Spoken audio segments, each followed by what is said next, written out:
والسماء ذات الرجع، قسم ہے آسمان کی جس سے بارش برستی ہے۔ ظاہر ہے کہ وہ آسمان کی قسم اس لیے ہے کہ اللہ تبارک و تعالیٰ نے کریٹر آف جو آسمان ہے اس کی قسم یاد فرمائی ہے، اور بارش کے اوپر ہی سب کا سب، یعنی یہ نظام زندگی ڈیپینڈنٹ ہے۔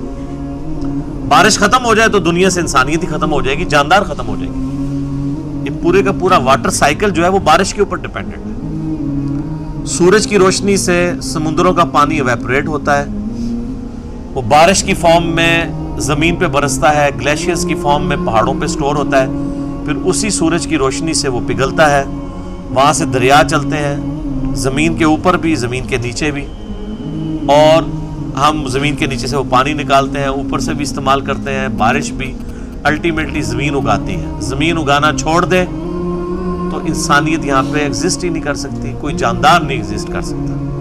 تو اللہ تعالیٰ مارا ہے کہ قسم ہے آسمان کی جس سے بارش برستی ہے، والارض ذات الصدع، اور اس زمین کی جو بارش سے پھٹتی ہے، یعنی وہ بارش زمین میں پڑتی ہے تو جو دانہ ہم نے بویا ہوتا ہے اس تک جب وہ نمی پہنچتی ہے تو وہ دانہ پھٹتا ہے، اس میں سے 2 پتیاں نکلتی ہیں اور پھر باہر نکلتی ہیں، اور الٹیمیٹلی جو ہے وہ کھیتی اور درخت سامنے آتے ہیں۔ ظاہر ہے کہ اللہ کی قدرت کا شاہکار ہے۔ سر کسی شخص کو یہ نہ پتا ہونا کہ بیج میں سے درخت نکلتا ہے یا کھیتی، آپ اسے منوا ہی نہیں سکتے۔ یہ تو ہمارے ایکسپیرینس میں چیزیں آئی ہیں نا، اس لیے ہم مان رہے ہیں۔ کائنات میں ہر چیز معجزہ ہے۔ یہ الگ بات ہے کہ ہم کچھ معجزات کے عادی ہو چکے ہیں، یعنی اگر آپ مجھ سے پوچھیں نا، مردے کا زندہ ہونا یہ چھوٹا معجزہ ہے، انڈے میں سے چوزے کا نکلنا بڑا معجزہ ہے، لیکن اس کو چونکہ ہم بچپن سے آبزرو کر رہے ہیں تو اس کی وجہ سے ہمیں وہ آکورڈ نہیں لگتا، ورنہ یقین کریں جس شخص نے انڈے سے چوزا نہ نکلتا دیکھا ہو، اس کو جب پہلی بات آپ یہ بات بتائیں کہ یہ جو تم پوری زندگی انڈا توڑ کے کھا رہے ہو، لیسدار مادہ، اس میں سے چوزا نکلتا ہے، وہ کبھی ماننے کے لیے تیار نہیں ہوگا کہ یہ کیسے ہو سکتا ہے۔ اس لیسدار مادے میں تو دور دور تک کوئی چیز نظر نہیں آتی کہ اس میں سے اتنا خوبصورت چوزا نکلے جس کے اندر جان بھی ہو، اس کے پھر پر ہو، پروں کی ایروفائل سٹرکچر ہو، اس کے اندر اس کے گردے ہوں، سارا بلڈ کا سسٹم ہو، پھر پیدا ہوتے ہی اپنی خوراک تلاش کرنا شروع کر دے۔ ایک چوزا نہیں کو بنا سکتا سر، چوزا تو بہت بڑی بات ہے، چوزے کی چونچ نہیں کو بنا سکتا۔ زمین و آسمان کی ساری مخلوقات مل کے ایک انڈا نہیں ایسا بنا سکتی جس میں سے چوزا نکلے۔ اس لیے تو بایولوجی کا یہ لا فائنل ہو چکا ہے کہ living things can never be created out of non living things. زندہ چیزیں مردہ سے نہیں کبھی بھی بن سکتی۔ مرغی نہیں انڈا دینا ہے، اس میں سے چوزا نکلنا ہے۔ ہاں اب آپ اس انڈے کو چاہے مشین کے نیچے رکھ دیں، مشین میں، یا کسی مرغی کے نیچے، انڈا کوئی نہیں بنا سکتا، بیج کوئی نہیں بنا سکتا، درخت سے ہی بیج ٹوٹے گا، اور ایک بیج کے اندر پھر ہزاروں درختوں کا ڈیٹا ہے، کیونکہ اس سے جو ایک درخت بننا ہے اس سے پھر ہزاروں بیج۔ ایک آپ تربوز جو کاٹ رہے ہیں وہ دیکھنے کو تو ایک تربوز ہے، لیکن اس میں کروڑوں تربوزوں کا ڈیٹا پوٹینشلی موجود ہے۔ جتنے بیج ہیں وہ آگے ایک ایک بیج ایک ایک تربوز نہیں ہے، ہزاروں تربوز ہے، کیونکہ جو اس ایک بیج سے جو تربوز بننا ہے اس میں ہزاروں بیج ہونے ہیں۔ تو یہ اللہ کی قدرت ہے۔ تو قسم ہے آسمان کی جس سے بارش برستی ہے، اور اس زمین کی جو پھٹ جاتی ہے بارش کے برسنے کی وجہ سے۔ اللہ تعالیٰ مردہ زمین کو زندہ کرتا ہے۔ بیسیکلی یہ اسی طرف اشارہ ہو رہا ہے کہ جس طرح اللہ تعالیٰ بارش کے ذریعے مردہ زمین کو زندہ کرتا ہے، اسی طریقے سے اللہ تعالیٰ ایک مردے کو بھی قبر سے نکالنے پر قادر ہے۔ یعنی یہ فزیکل فینومینا آف نیچر تمہارے ایکسپیرینس میں ہے، اس سے تو کسی کا انکار نہیں ہے نا، تو بس اسی پر قیاس کرتے ہوئے سمجھ لو کہ وہ اللہ جو ایک بے قدر بیج کو 6 ارب گنا بڑا درخت بنانے پر قادر ہے، مردہ زمین سے نکال کے اس کو اس لیول تک لے جانے پر قادر ہے، اس کے لیے کوئی مشکل نہیں ہے کہ کوئی گل سڑ کے ہڈیوں میں مل جائے اور اس میں سے دوبارہ سے اس مردے کو زندہ کر لے، کیونکہ یہ ایکسپیرینس تو آپ کے سامنے۔ انہ لقول فصل، بے شک یہ قرآن قول فیصل ہے، یعنی قرآن الٹیمیٹ ٹروتھ ہے، اس میں جو کچھ آ گیا بس وہی قانون ہے۔ یہ بات ہو رہی ہے قیامت کے قائم ہونے کے کانٹیکسٹ میں، کہ یہ قرآن جو کہہ رہا ہے نا کہ مر کے تمہیں اللہ کے حضور پیش ہونا ہے، تو یہ ہو جانا ہے۔ وما ہوا بالہزل، قرآن کی باتیں کوئی ہنسی مذاق نہیں ہے. ہائے ہائے ہائے کیسا زبردست انداز ہے. یہ کوئی مذاق کی بات نہیں ہے, بڑی سیریس چیز ہے. یہ قول فصل ہے. تو بالحق انزلناہ وبالحق نزل, جو سورہ بنی اسرائیل میں آتا ہے. قرآن پرپس کے ساتھ اتارا گیا اور یہ پرپس کے ساتھ اترا. فیصلہ کن کتاب ہے. اس لیے آپ دیکھیں اس کتاب کے اندر جو کانفیڈنس لیول ہے نا سر, وہ دنیا کی کسی کتاب میں نہیں ہے. قرآن اگر آپ ترجمے سے پڑھیں نا تو اس کی سب سے ڈومیننٹ چیز آپ کو نظر آئے گی اس کا کانفیڈنس, کہ یہ کرو تو بچ جاؤ گے, یہ کرو گے تو مارے جاؤ گے.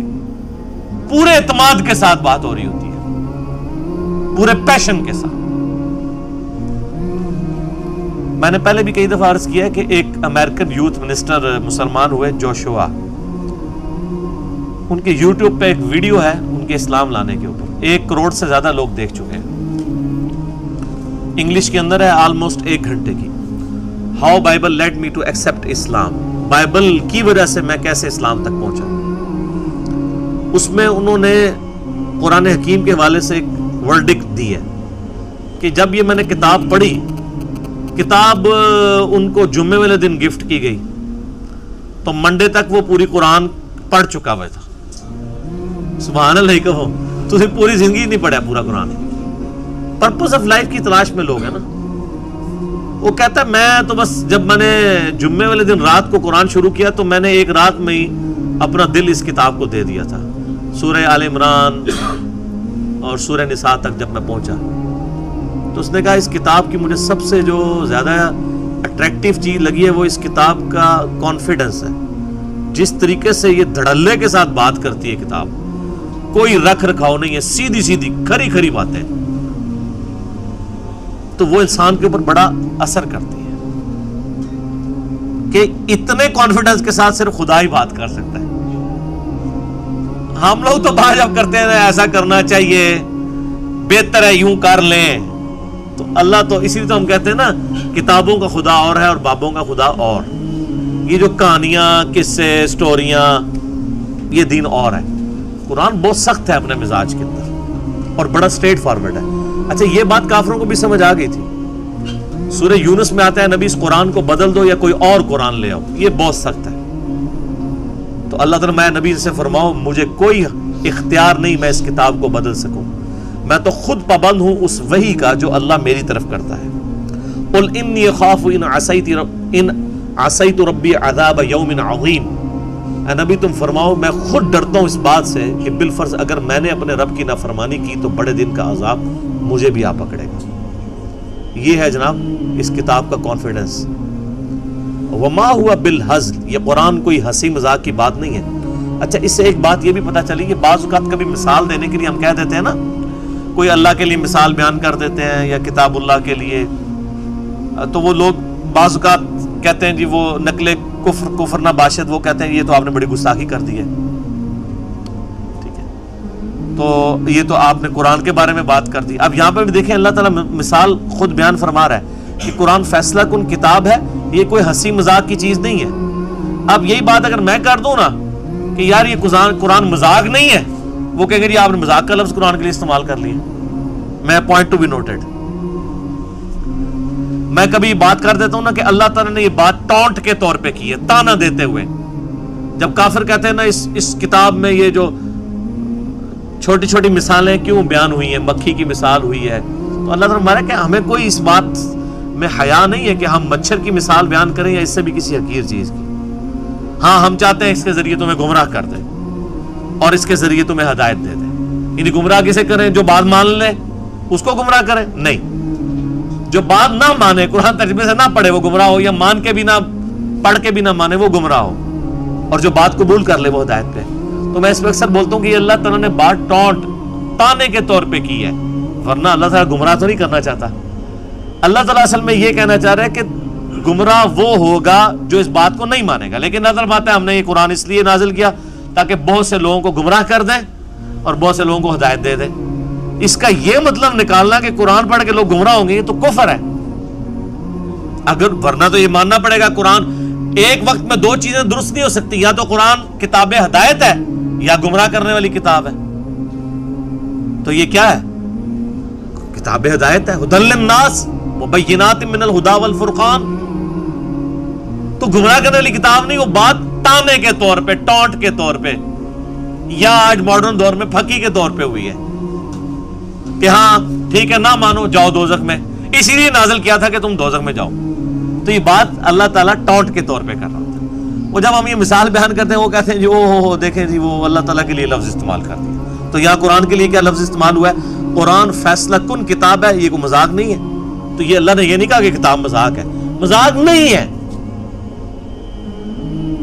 قرآن میں آیا یہ نبی مجنون نہیں ہے. اب اس کا یہ مطلب نہیں کسی نے نبی اسلام کے لیے مجنون کا لفظ کیوں بول دیا، وہ تو نہ کے لیے بولا جا رہا ہے نا. اور جب نہ کے لیے مثال دی جائے گی تو پھر دی جائے گی. قرآن میں آتا ہے یہ نبی شاعر نہیں ہے، یہ مجنون نہیں ہے. انہم یکیدون کیدا، یہ لوگ اسی طرح کی تدبیریں کر رہے ہیں. وَأَكِيدُ كَيْدًا، اور میں بھی تدبیر فرما رہا ہوں. اللہ تعالیٰ ہمارا یہ چالیں چل رہے ہیں. وہ اسی انتظار میں تھے کہ نبی علیہ السلام فوت ہو جائے تو یہ دین دفن ہو جائے گا، اور طرح طرح کی سازشیں اسلام کے خلاف کرتے تھے. اللہ تعالیٰ ہمارا کہ یہ بھی چالیں چل رہے ہیں اور میری بھی تدبیر ہے. تو پھر دیکھتے ہیں کس کی تدبیر کامیاب ہوتی ہے. واللہ خیر الماکرین، اللہ تعالیٰ سب سے بڑھ کر خفیہ تدبیر فرمانے والا ہے. فمہل الکافرین امہلہم رویدا. تو نبی علیہ السلام کو تسلی دی جا رہی ہے کہ اے نبی علیہ السلام آپ کافروں کو تھوڑی سی مہلت اور دے دیں اور کچھ وقت انہیں چھوڑ دیں ان کے حال پہ، ان کو کچھ نہ کہیں. یعنی اللہ تعالیٰ مارا کہ یہ جو کچھ سازشیں کر رہے ہیں آپ اپنی دعوت کا کام جاری رکھیں، یہ خود بخود وقت کے ساتھ ختم ہو جائے گی. سر یہ جو ٹاپک ہے نا قرآن پاک میں درجنوں دفعہ آیا ہے کہ اے نبی ان کی پرواہ نہ کریں، آپ اپنا کام کریں. یہ تھم رول ہے کسی دعوت کی کامیابی کا. اگر آپ رونا پیٹنا ڈال کے بیٹھ جائیں گے، اوہ فلاں بندے نے یہ بات کر دی اب میں کیا کروں، تو وہ تو کرتے رہیں گے لوگ. پیغمبروں کو نہیں لوگوں نے چھوڑا. آپ اپنی سچائی بیان کرتے رہیں. سچائی میں بڑی طاقت ہے. ہمارے پاس تو یعنی ماشاءاللہ ہزاروں لوگ، میں یعنی بلا مبالغہ کہوں گا، جو فزیکلی آ کے مجھے مل کے جا چکے ہیں. ایک ایک بندے کے اوپر پوری پوری کتاب لکھی جا سکتی ہے کہ کس طرح اس کو اللہ تعالیٰ نے حق تک پہنچایا ہے. اور ان میں سے اکثر وہ ہیں جو مخالفین کی وجہ سے آتے ہیں، کیونکہ مخالفین جب بات کرتے ہیں تو وہ کہتے ہیں یار یہ کون بندہ ہے جس کے بارے میں بول رہے ہیں، تو وہ سن لیتے ہیں. اور وہ مولوی تو یہ سوچ رہے ہوتے ہیں کہ ہم اپنی پبلک کی مت مار دیں گے، لیکن ان کو پتہ نہیں ہے کہ دنیا بدل چکی ہے. اب لوگ کاؤنٹر ویریفائی کرتے ہیں. اب کہانیاں کس سے نہیں چل سکتے. پہلے تو یہ تھا کہ آپ نے کہانی بیان کر دی، کسی سنی نے شیعہ کے بارے میں کہانی بیان کر دی کہ شام غریباں کو یہ فلاں فلاں کام الٹے کرتے ہیں. اب آج کا نوجوان جو ہے وہ شام غریباں میں خود پہنچ جائے گا یا ویڈیو دیکھ لے گا شام غریباں کی، تو کہے گا وہاں تو کوئی نہیں ایسا کام ہو رہا، تو یہ تو کہانی کرا رہا ہے.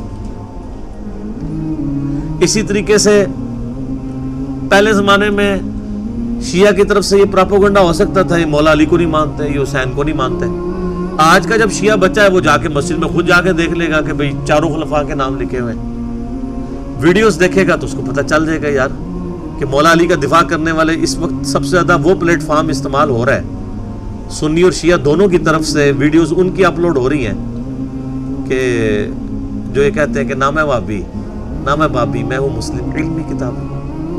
تو اب وہ باؤنڈریز جو ہیں وہ ٹوٹ چکی ہیں. تو یہ چالیں جو ہیں وہ ناکام ہو چکی ہیں اللہ کے فضل سے، اور یہ اللہ کی خفیہ تدبیر ہے.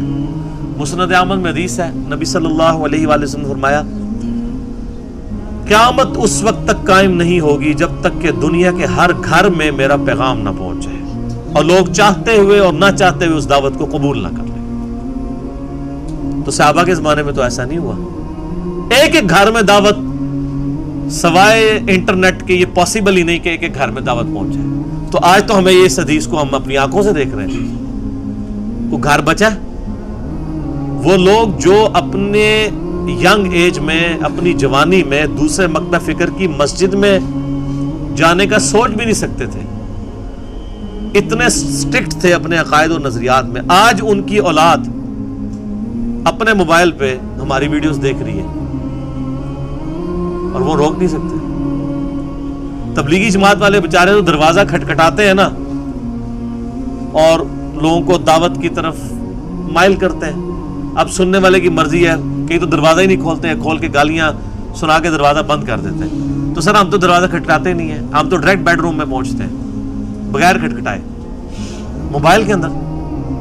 اور اس کے موبائل میں بھی پہنچیں گے جو اپنی اولاد کو جکڑ کے رکھے گا اپنے فرقے میں, لیکن اس تک یہ بات پہنچے گی, اس کے آگے کوئی باندھ نہیں باندھ سکے گا. تو یہ اس زمانے میں چیز نظر آ رہی ہے کہ اللہ تعالیٰ نے کس طرح زمین کے خزانے اگلوا دیے ہیں کہ جو مخالفین کی سازشیں تھیں دعوت حق کے مقابلے پہ وہ کس طرح ڈائلیوٹ ہوتی جا رہی ہے. ظاہر ہے اللہ تعالیٰ نے کوئی سبب تو بنانا ہوتا ہے. یہ تو دنیا میں اللہ تعالیٰ نے اسباب کے ساتھ اس دنیا کو جوڑا ہے, تو وہ چیزیں تو خود بخود پھر وہ راستے کھلنا شروع ہو جاتے ہیں. شروع میں تو نہیں نظر آ رہا ہوتا کہ اس کا اینڈ رزلٹ کیا نکلے گا. صحابہ کرام نے سوچا تھا کہ یار رومن اور پرشین امپائر جو ہے وہ مسلمانوں کے قدموں میں ڈھیر ہو جائے گی اتنے لمیٹڈ ریسورسز کے ساتھ, لیکن آپ دیکھیں پھر اللہ تعالیٰ نے کیسی غیبی مدد فرمائی ہے. اس لیے جو لوگ دائی ہیں ان کی ذمہ داری ہے کہ وہ ٹروتھ لور بنے, سچائی سے محبت کریں, سچائی پھیلائیں اور اس چیز کی پرواہ نہ کریں کہ دنیا کیا کہہ رہی ہے, ورنہ آپ کبھی بھی دعوت و تبلیغ کا کام کر ہی نہیں سکتے.